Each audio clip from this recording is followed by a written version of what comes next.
Hello, everybody. Hopefully, people can hear me, and let us see if you have a video as well. There we go. Hopefully, that is coming through nicely. And as you can see, I am not alone tonight. I've got my very good friend here, Christian, someone I've known a long time, both when we were operating the store Chimera, um, right up to this very moment. Our destinies have been leading to this moment. He's going to join us for a new thing. We're going to do this 6 o'clock club. Um, I've been struggling with deciding what on earth I can do with Twitch and streaming and everything else for the last 3 years. I, I like communicating. It's part of the reason why I like running games. But I've played around with a few things and nothing really has just gelled with me. Um, so, I mean, this might be the very first time that you see the 6 o'clock club, and quite possibly the very last time you see the 6 o'clock club. Hey, that is the way that it goes. But the idea is it's us having a bit of banter, talking about what we're doing here at Twisted Narrative and pop culture. Christian's well, what are your interests, sir? You tell me. Hiya, Brooks. Oh, Nice to see you as well. Sorry, someone's you, in chat. you know me. I don't like anything. I'm miserable. No, I mean, I've got a lifelong love of comics. More DC than Marvel. I'll You've never just forgive them. alienated half of our audience now, but I it's mean, okay. You don't care. You sold me the whole lot when I You know first me. turned up at Chimera. I'll sell anybody Um, anything. but I'm big into board games, video games. Next to me here, you can't see it, is many role playing books. Dungeons and Dragons, Shadowrun is one of my favorites. Playing many of Andy's games as well. So yeah, I kind of like all things nerdy and geeky. Really, that's me. Perfect. Yeah, I just didn't want to put words in your mouth there. Hi, Michael and Sarah. Thanks for joining us as well, and to you, Stuart. So it's not going to be pretty much a change really from last Monday. We are going to be doing sort of this week at Twisted Narrative tonight and whatever else we can do. And on top of that, we plan to do the 6 o'clock club Monday to Friday. The format 6 o'clock, half an hour, 3/4 of an hour of chit chat and banter until we run out of things to sort of talk about. To my mind, it seems an ideal time if for those of you who are unaware, I run a lot of games that start at 7 o'clock in the evening. So this is a perfect pre-game amble. I can kind of talk a little bit about the game. People in the game that are getting ready to join the online game can perhaps jump into chat, etc.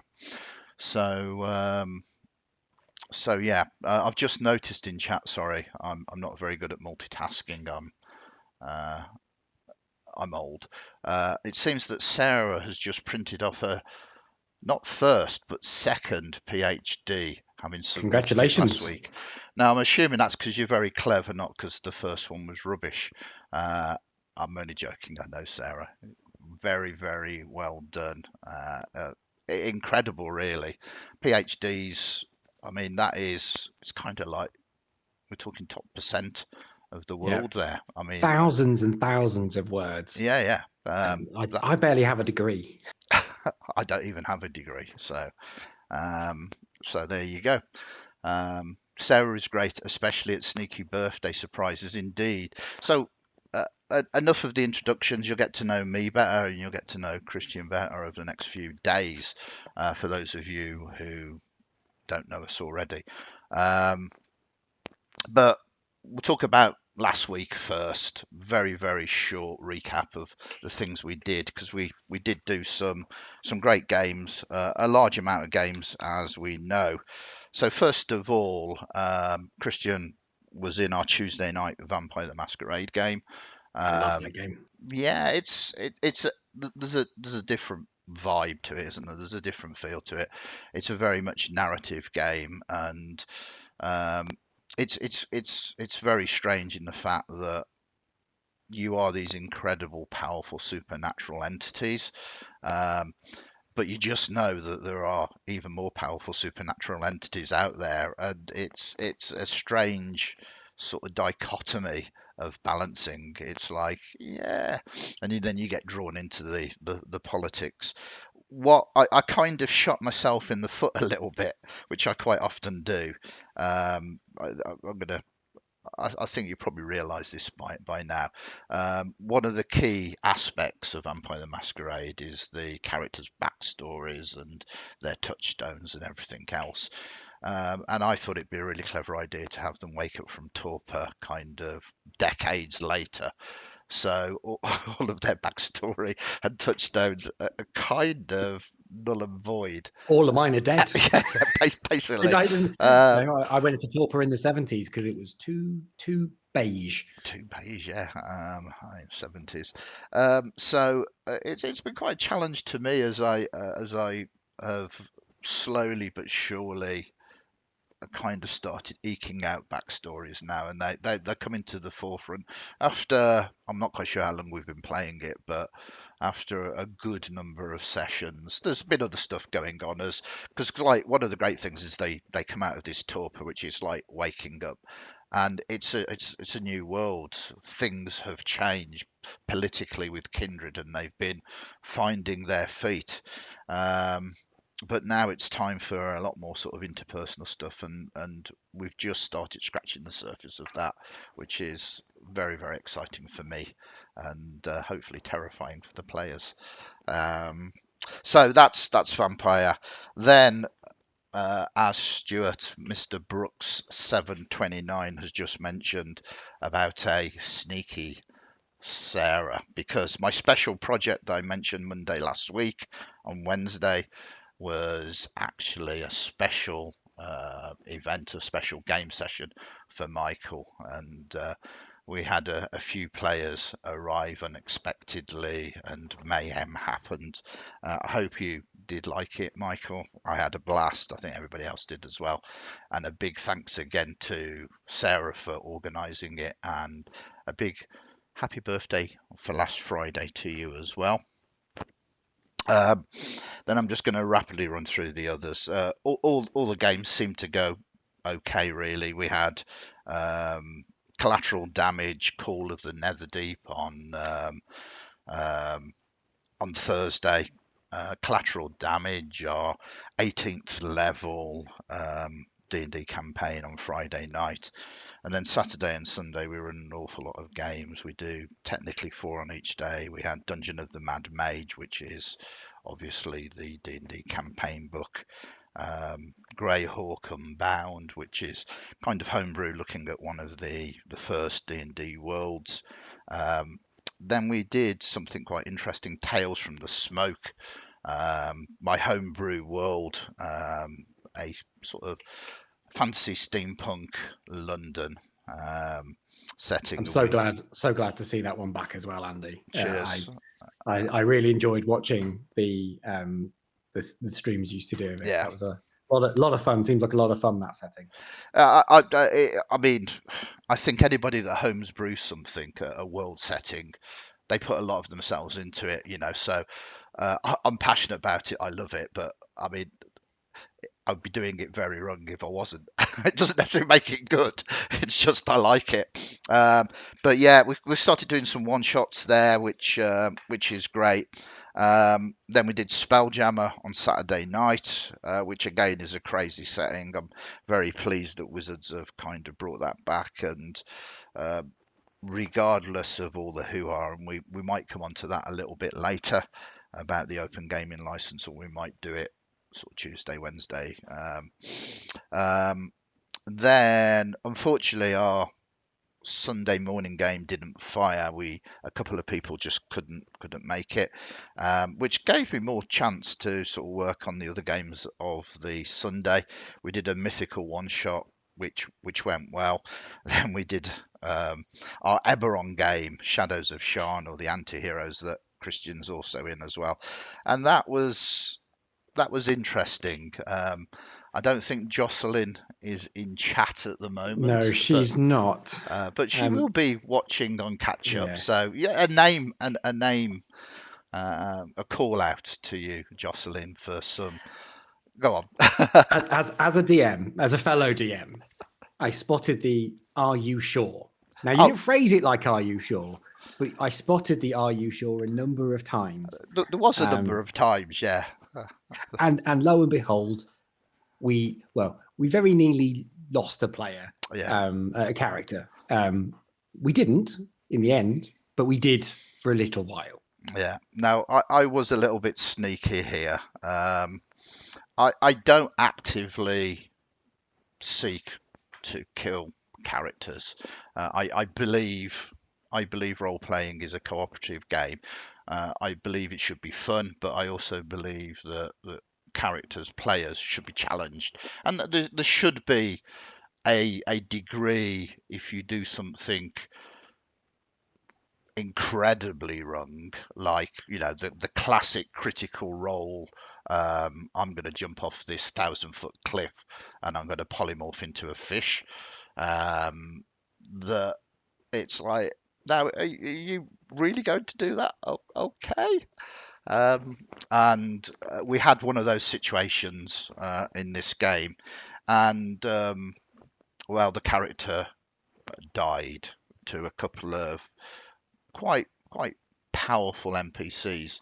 They were talking.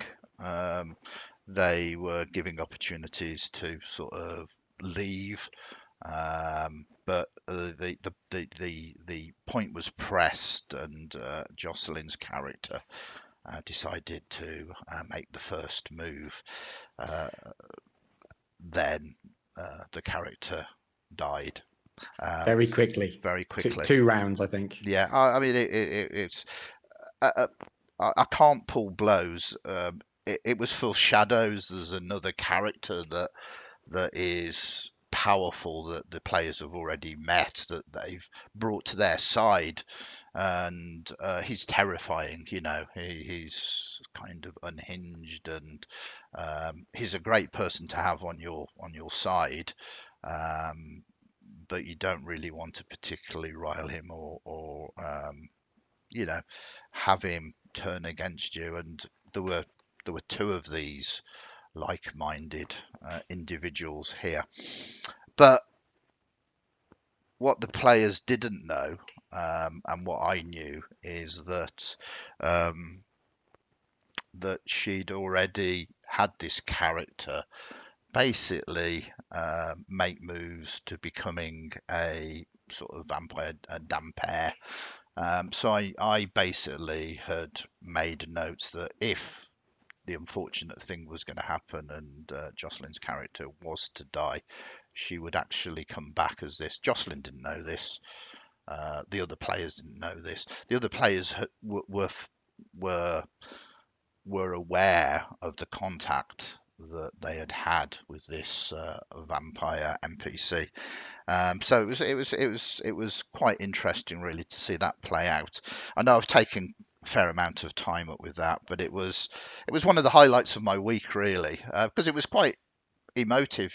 All of the players were sort of shocked or upset, and there was a moment, and people were thinking about cashing in all of their money to try and raise this character and everything else. I And then wasn't. and then they, the reveal happened, and I said it, and it was both poignant and shocking, and well, I hope you felt it was like that. I Very hope much so. I Yeah, I managed to. couldn't speak for quite a while. I was Yeah, just kind of stunned. I yeah, didn't really know what to say. It's a yeah. rare occasion as a role player where I was lost for words. So I mean, that was one of the sort of highlights of the week. There's been many in all of the games. I loved Michael's sort of birthday game. I mean, all of the games actually this week were fairly solid. And then we had Tales from the Smoke, higher level version Sunday night, and my week was over. So that was last week, which we've use 15 minutes up. This week we've got a lot of games on for you again. I'll be telling you about them, but I won't be telling you a lot about them due to the fact that we don't know what's going to happen, because it is twisted narrative. Players have narrative agency just like I do, and there are going to be many twists and turns. But we'll give you an indication of what games are upcoming, the ones that have got places upon, and sort of opinions of them. Most of them are campaigns, so you should be familiar with them now. You won't be familiar with the first thing tomorrow because it is brand new and a one shot. Although we might run more if people are interested. This game is very close to my heart. I'm a great fan of the system, and I don't often get a chance to play it. I call it Feng Shui. I think that is probably incorrect. I mean, how do what do you say, Feng Shui? Oh, Shui I don't. I Shui? just watch. I just let you keep trying. All right, yeah, no, no, do. Um, I, it's yeah, go on, go. I was going to say, but I am playing in this one tomorrow, so Yeah, I'm yeah. probably going to regret saying that. That's okay. No, I mean this is one of these ones, these games that kind of I feel should be in the players' favour. It's Hong Kong action movies, but I don't think that really does it justice. It's like Big Trouble in Little China and John Wick kind of having a baby and it growing up and then punching you in the face. It's just larger than life, straight out of the movies, and you can have that kind of craziness of Big Trouble in Little China with ghosts and sorceries. You can have far future sort of cybernetic apes and anarchists against kind of fascists that do genetic engineering on people. You can have martial artists and everyday heroes, your Jack Burtons. Um, it's a big mashup of action cinema, and I just love it. Yeah, Um, we did one. I mean, years ago we did one with you, which was a 24-hour ChimeraCon yeah, game, and that was just immense. Astariel Weeper, who's in the chat, my wife, she was. We were both in that one, and it was brilliant. Yeah, so I'm really. We're both playing in the game tomorrow. yeah, I'm really looking forward to it. yeah. We've got Ben as well, who's a very he's a very good role player, but um, he's kind of he is the genre. He's got a very good sort of theatre of the mind approach to it, which it very much is. Um, I'm super excited. It's called The Assassin in White. I mean, spoilers. We shall see. We shall see. Anything can happen in that. I'm kind of nervous about it because I suppose because I love it so much, really, and I kind of want it to be really good. And when you start getting those aspirations as a gem, you know, if you kind of, oh yeah, this is going to be amazing, this is going to be really good, and even if it's just mediocre, you kind of go, oh, I could have done this, I should have made him do that. It's all in the heat of the moment because it is a lot of cinematic descriptions of combat techniques and the like. You do have some very bought-in players, though. So Yeah, yeah, yeah, yeah, we.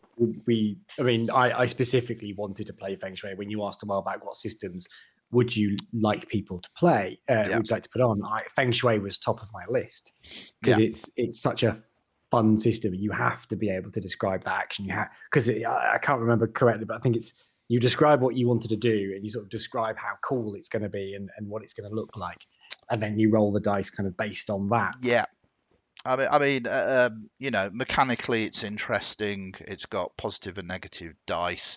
It's a very fast system. Doesn't require a lot of thinking. And then there's DC modifiers, but technically, cool descriptions can give you bonuses as well. And as I say, it's not so much about whether the players are going to win or lose. It's just how cool are they going to do it, to my mind. We're kind of writing a movie together, and let's make it kick ass sort of thing, really. And I don't mean the movie kick ass because I'll be sued and everything else. Not that I don't like Kick Ass the movie, which is good. I'm getting myself into trouble here now, so I think you all know what I mean. Please don't sue me.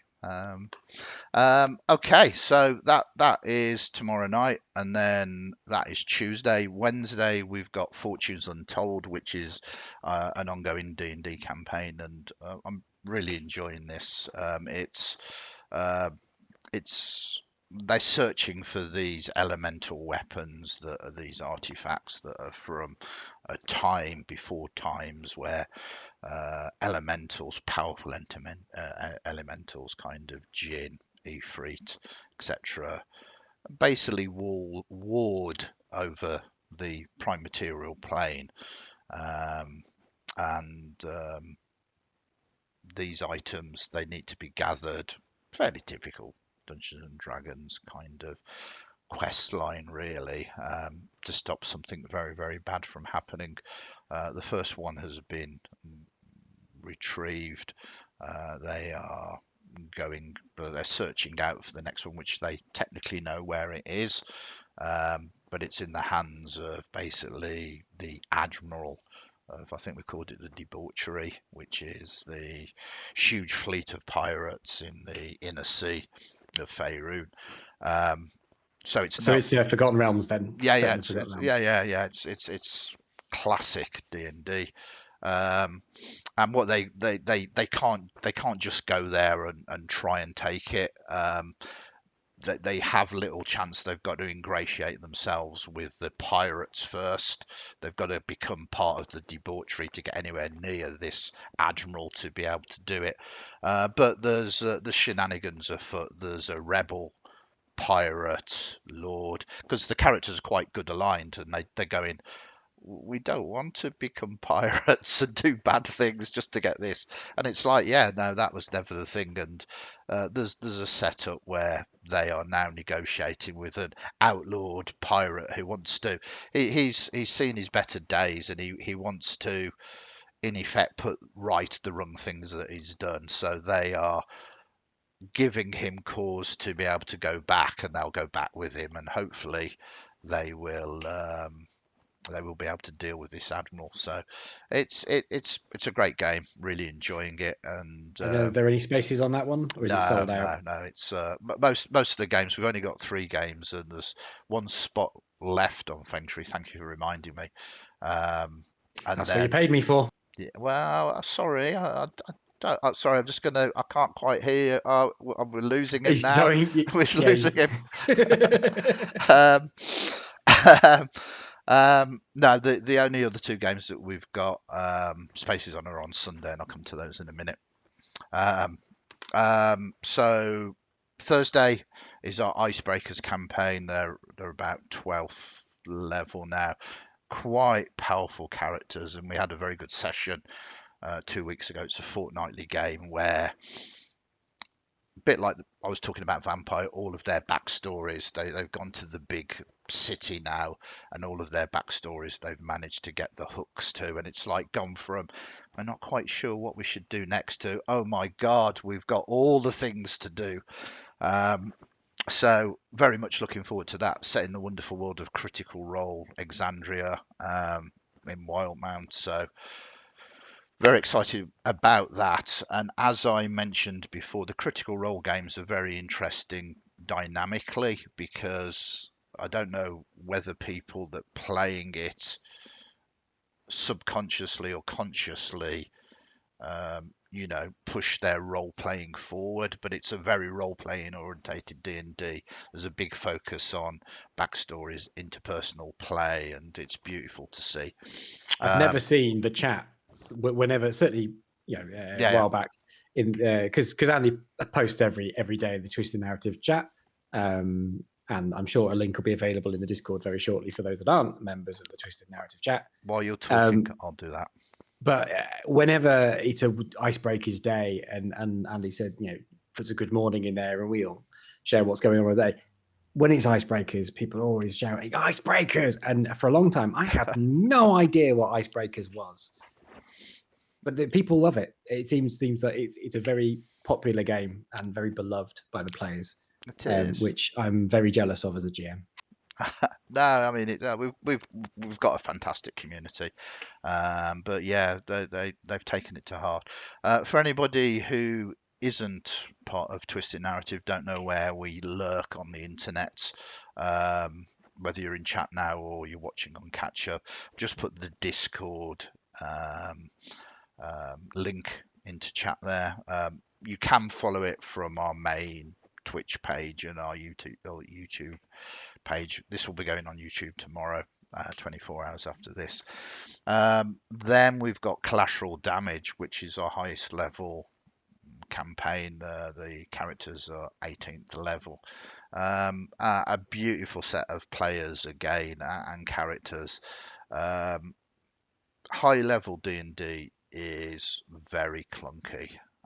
It's not that it's not fit for purpose. It is a different game to sort of low level D&D and mid tier D&D, and the players just role play and play it incredibly well. They don't actively solve all of their problems with the abilities they've got. It's not that they're playing suboptimal, but they come up with clever things like that. They're currently in Eberron, and at 18th level, obviously, they have teleportation and all sorts of abilities to move around. Yes, I love that, Michael. You are in practically gods. Um, but no, one of the characters, a wizard, said, I want to take the lightning rail because I want to study and I want to write all my scrolls out. Yeah, we could be there instantly, but I want this time. And there's an awful lot. We did a few levels down. They're still very powerful.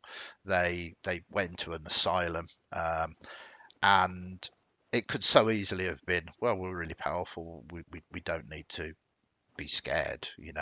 Whatever's here, we can no doubt deal with. But they role played it up beautifully, and it is a pleasure. It's a bit of a guilty pleasure as well because it is Friday night, and well, they kind of like a little bit of a drink and a little bit of it's the end of the week for them, I see. Yep, I see. so they do kick back a little bit, and it's a chilled game where things sometimes happen. I think and it's normally collateral damage. D&D, a Yeah, chill game where sometimes things things sometimes happen. Absolutely. Um, unfortunately, obviously, it's sold out.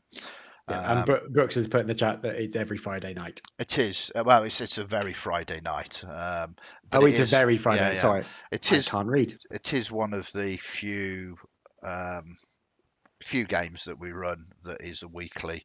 Your Eberron game, which we'll come on to in a minute, is also a weekly game. Um, and then we come to the weekend. The weekends are both beautiful for me and draining because I try, if the game's fair, to run 4 games on Saturday and 4 games on Sunday.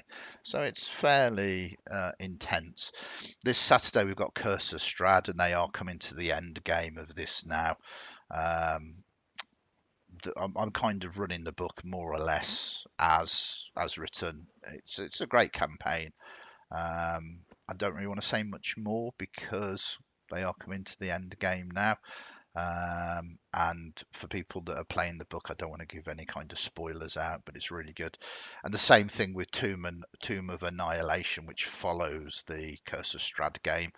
And I'll point out that all of these games are 3-hour sessions, so it's not like I'm cramming 4 games in and they're only an hour each. And again, I don't really want to say too much about that because I am running the book straight. It's got a completely different feel to Curse of Strahd due to the fact it's a tropical jungle first, and then a sort of descent into the tomb, which is this death trap dungeon. Very, very nice. Um, then Saturday afternoon we have our second Critical Role Game of the Week, which is the Diplomates, and everything that I've said about the Icebreaker seems to go for the Diplomates as well. It's super fun. A lot of very people who actually want to role play their characters. Where Um, did the name come from? Because that's the one with this one. I don't know. I don't know Critical Role at all. So where did the it's name come kind from? of ironic. They kept trying to talk to NPCs, and something that you're fairly familiar with. They didn't get very far with it. Right. They've found their pace now. I think I think they were unlucky in their early levels accidentally, and it seemed that most things that they tried to negotiate kind of didn't go quite right. Um, um, but it's they themselves are beginning to find some key plot hooks now. I don't really want to say We much get else. round to it eventually as players. Yeah. No, We'll find them. it's what it's all about. And then I'm obviously very much looking for Saturday night. Saturday night at 7 is Call of Cthulhu. Call of Cthulhu, again, one of my loves. I love my horror-based games, and we're doing a campaign. It's the Masks of Nyarlathotep, and this is a classic, but it's a massive task. It's a campaign that's going to span well the globe really. And for people who are not familiar with Call of Cthulhu, it's horror based, but everybody plays an everyday person that are slowly but surely pulled into this supernatural world. And unfortunately, they don't scale up with the supernatural threat. It's not like, oh, it's okay. I now understand what I'm after, what I'm against. I can deal with it. The entities of Call of Cthulhu, that they call them mythos creatures, are beyond comprehension, and if they don't just rend you apart, uh, they will break your mind. So it, when you know you're signing up for a game like that, it's more about the journey, and it means you can relax into the role playing, the story, everything you And come your across. character might go as well because it might No, go insane. absolutely. I'm a great believer that you don't make Call of Cthulhu super deadly early on, because if you just start killing characters, the characters are just numbers on a piece of paper that you rip up and go, well, here's another one.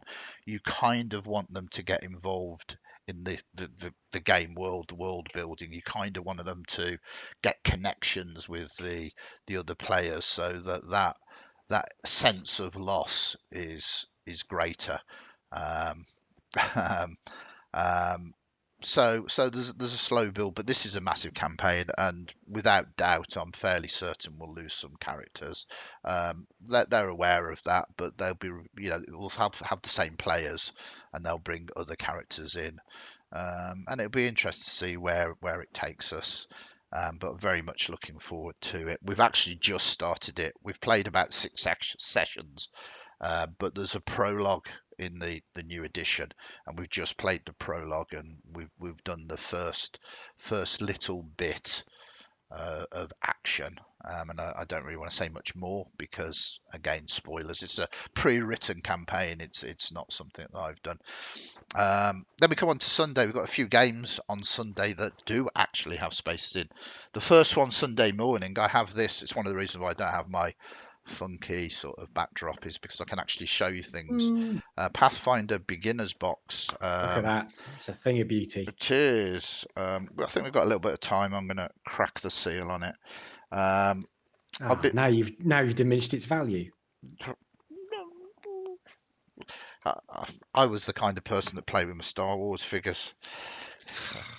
You didn't just you keep them in the packets and No.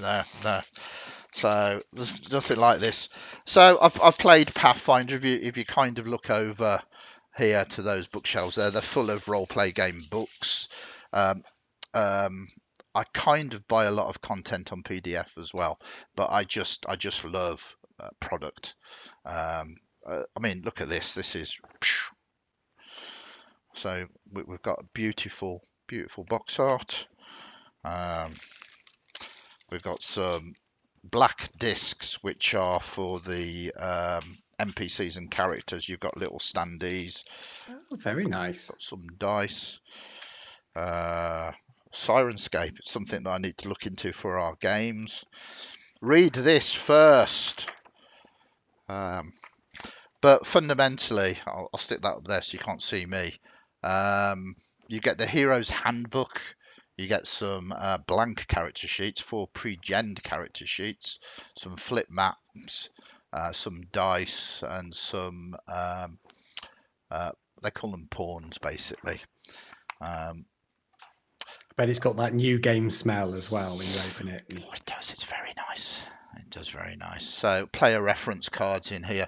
I'm doing this more for the fact that if anybody's interested in purchasing one of these, head out to your local games store and you know what you're getting. There is quite a lot in it. It's quite a heavy box. So you've got these. Play a fighter if you want to, and these are the character sheets with these here and a little bit of information there. And there's 4 pre-gens here. There's a rogue, there's a cleric, there's a wizard, and there is a fighter.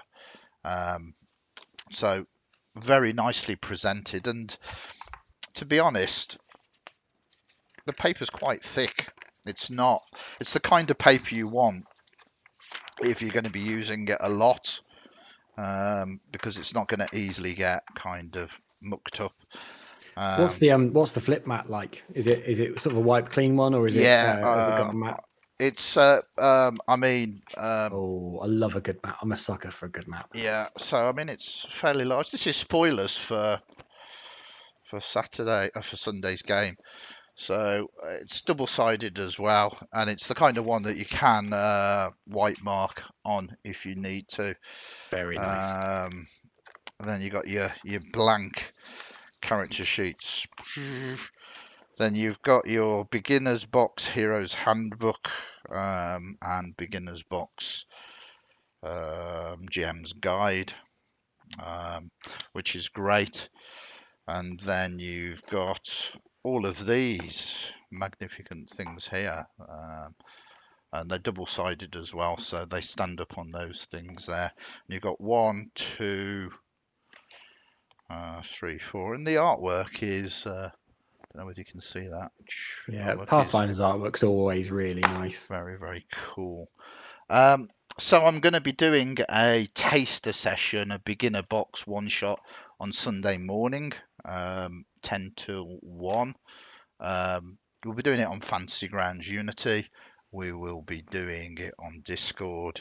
And we'll be using Fantasy Grounds. But I brought the physical product as well because I kind of like the physical products. So I think it's probably for those that don't know. I think pretty much all your games are on Fantasy Grounds Unity, Yeah, with Discord being used as the communication mechanism. yeah, absolutely. I mean, when we used to do a lot of stuff face to face, and when COVID happened, we had to change our practices and we switched to online because of lockdown and everything else. And we had to. I did a lot of research into virtual tabletops, and it's definitely Fantasy Grounds is fit for purpose. Um, Takes a little bit of time to learn how to use it, but if you do, it works really well. It's not bells and whistles flashy. It's not 3D sort of rendered or anything like that, but it allows you to do what you sometimes need to do, which is communicate to people where they are in a fight. There is line of sight.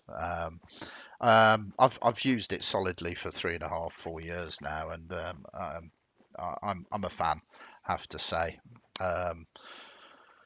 And Discord, I mean, some people sort of say, "Oh, Discord," but I mean, for something that technically is free, it's magnificent. You Yeah, know, we get a lot. We get a lot for that. I mean, the you audio can, quality is fairly good. yeah, You know, you can do video.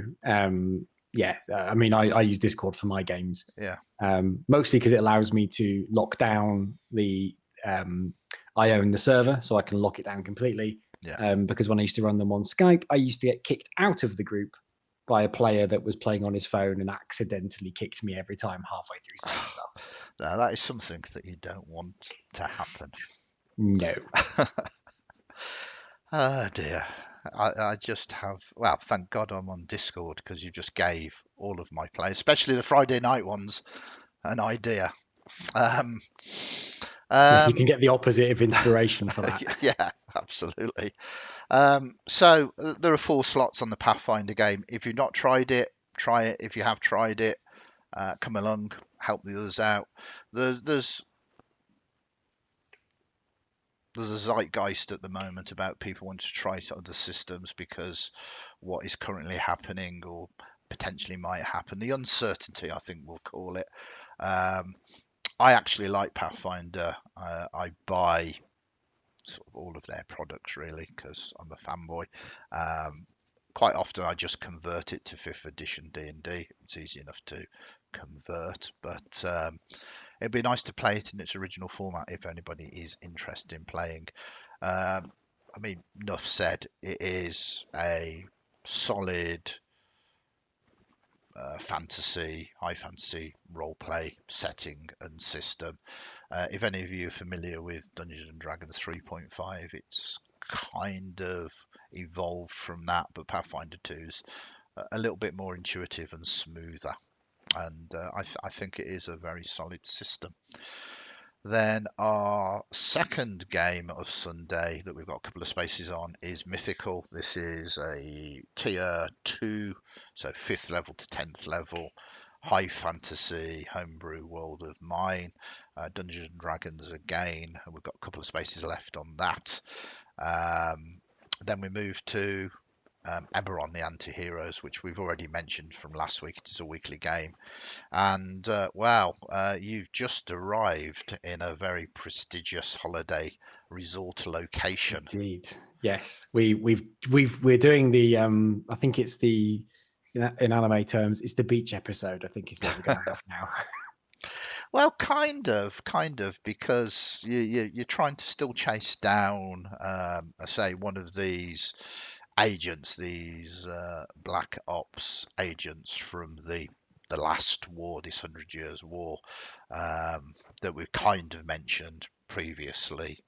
Um, and he's at this large card tournament. Those of you who played in my Tombstone game many years back at the shop will probably be familiar, for I have sort of cherry picked some of the ideas out of that. But if you enjoy the movie like Maverick and card tournament heist type shenanigans, that is what you have put yourself into. There's massive card tournament going on, and they need to find one of these one of these special operatives that is Maverick is one of the greatest films that was ever made. I mean, it's better than The Godfather Part 2. uh, okay. Chat. Feel free to put comments down, and obviously Christian speaks for himself. Um, that should be on a t-shirt. I should Christian have one speaks for himself. with an Yes. arrow pointing to Yeah, you. a lot of people probably think that, yes. So it's fun. I don't really want to go into the details of it due to the fact that you're playing on Sunday, and you no doubt can let everybody know how awesome it was next week. And then last but not least, on Sunday night, we'll be playing the second part of the Twisted Narrative playtest for the system I'm writing, and everybody's getting super excited about it. Please don't. The system is incredibly simple and light, which is great. Um, um, the way that it works is the thing that is attached to. So the rules are very light, and then you have basically the way that I kind of try and describe it is very much like a boxed murder mystery that you might purchase off the shelf. It's designed to do sort of one shots with and be any kind of genre, and easy enough to sort of explain to your family how it works. Um, so whilst it sounds, oh, that must be really simple to do, then it's actually quite difficult to do, but the results of it will be um, easy for the user to use. Um, and it went well 2 weeks ago, and we're playing the second part of the scenario I created for it, which is a horror-based 1920 scenario. So super excited for that. And this time next week, we were telling you how it went. I look forward to hearing about that because I mean, you said don't get excited about it. Well, tough. I mean, we've had this discussion before, but for me, I don't roll dice very well, and combat for me is kind of secondary to the role play elements. And we were saying about Shadowrun just before we started. Like the way I run my Shadowrun game is very rules light. Same with D&D. I run D&D very rules light. I can't keep all the rules in my head. So the simpler the rules for me, the better. Yeah. And I'm attracted to very rules light systems because I just can't remember them all. Yeah. No, absolutely. I mean, once I've play tested it a few times, we'll do sort of a little bit more of a open play test, as it were, really, and bring it out, and then it'll be good to get sort of feedback. We've had some very good feedback so far, and I'm excited by it. But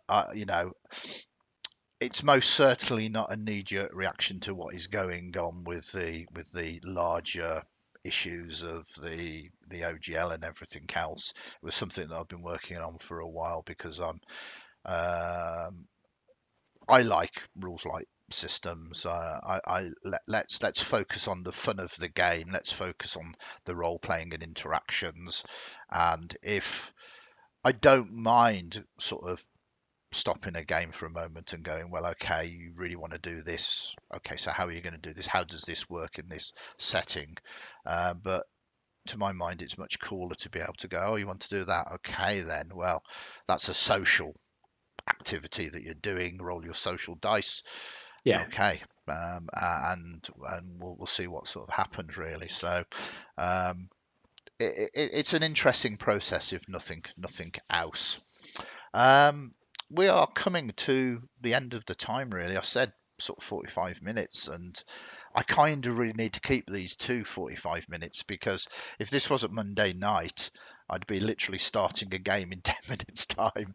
Yep. So I am keeping my eye on it. As such, it's really my date night with my good lady wife, and I'm keeping her waiting. So I think that is doubly important that we bring this to an end fairly And I have a shortly. pizza to eat. Oh yeah, absolutely. So thank you very much for joining us, Christian. I really Thank you appreciate for it. having me. I found it a delight having you along, and it's made communicating with chat and everybody else a lot easier having someone to talk to. So really appreciate it. Thank you very much, everybody in chat. Really appreciate that as well. Thank you if you are from the future and are watching this on catch up or on YouTube. It'll be posted tomorrow. Really appreciate that as well. If you can give us a like or a subscribe or boost our socials. I'm old. I'm not sure how it works or what it does, but a lot of people seem to say that, so I'm saying The it as well. algorithm. It The helps the algorithm, yeah. algorithm. Yeah, somebody can sort out Al and his rhythm, please. Al We Gore's rhythm. Al Gore's rhythm, yeah. And once again, Christian said that. Please do not sue us because I think that is a real person. Right. with that, I'm going to say a big good night to you. Enjoy the rest of your evening or your day or whatever you are doing, wherever you are from. Be nice to each other. Keep safe. We will catch you all very soon. Bye.